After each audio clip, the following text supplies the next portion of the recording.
ఢిల్లీ పరిస్థితిని చూసి మనం గుణపాఠం నేర్చుకోవాల్సిన అవసరం లేదా? సీఎం రేవంత్ రెడ్డి.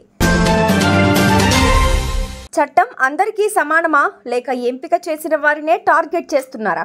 ఐఏఎస్ స్మితా సబర్వాల్. తెలంగాణలో రాబోయే 10 రోజులు ఎండలు, వాతావరణ శాఖ హెచ్చరిక. నాకు పెళ్లి కాకపోయినా no problem, Trisha shocking comments. Japan పర్యటనలో ఉన్న సీఎం రేవంత్ రెడ్డి అక్కడి తెలుగు సమాఖ్య కార్యక్రమానికి ముఖ్య అతిథిగా హాజరై మాట్లాడారు. తెలంగాణ అభివృద్ధికి ఎవరు చేయగలిగినంత కృషి వారు చేయాలని అక్కడి ప్రజలకు పిలుపునిచ్చారు. టోక్యోలో అభివృద్ధి చేసిన రివరెంట్ను పరిశీలించాం. మూసీ నది ప్రక్షాళనకు కొంతమంది అడ్డుపడుతున్నారు. ఢిల్లీ పరిస్థితిని చూసి మనం గుణపాఠం నేర్చుకోవాల్సిన అవసరం లేదా?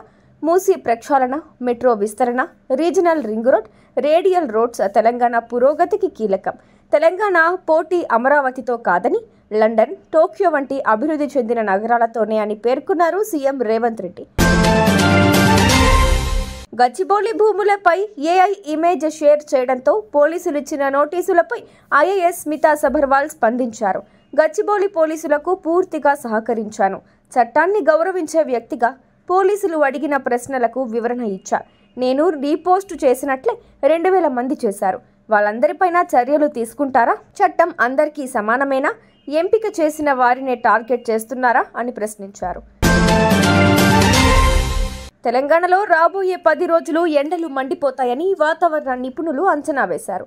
ముఖ్యంగా ఉత్తర తెలంగాణ జిల్లాల్లో ఏప్రిల్ 30 వరకు గరిష్ట ఉష్ణోగ్రతలు 45 డిగ్రీల వరకు నమోదవుతాయని హెచ్చరించారు. హైదరాబాద్ నగరంలో 40 నుంచి 42 డిగ్రీల టెంపరేచర్ రికార్డ్ అయ్యే అవకాశం ఉందన్నారు. అదే సమయంలో అకాల వర్షాలు కురుస్తాయని పేర్కొన్నారు. వివాహంపై నమ్మకం లేదని నటి త్రిష వెల్లడించారు. తాను పెళ్లి ఎప్పుడు చేసుకుంటానో తెలియదని, మనసుకు నచ్చిన వ్యక్తి జీవితాంతం తోడుంటాడని నమ్మకం కలిగితే చేసుకుంటానన్నారు. పెళ్లి చేసుకుని చాలామంది విడాకులు తీసుకుని అసంతృప్తితో జీవిస్తున్నారని, తనకు అలాంటి పరిస్థితి ఎదురవ్వకూడదని ఈ నిర్ణయం తీసుకున్నట్లు వెల్లడించారు. ఓ ఇంటర్వ్యూలో పాల్గొన్న నటిని పెళ్లిపై అభిప్రాయం అడగడంతో ఈ విషయాలు పంచుకున్నారు.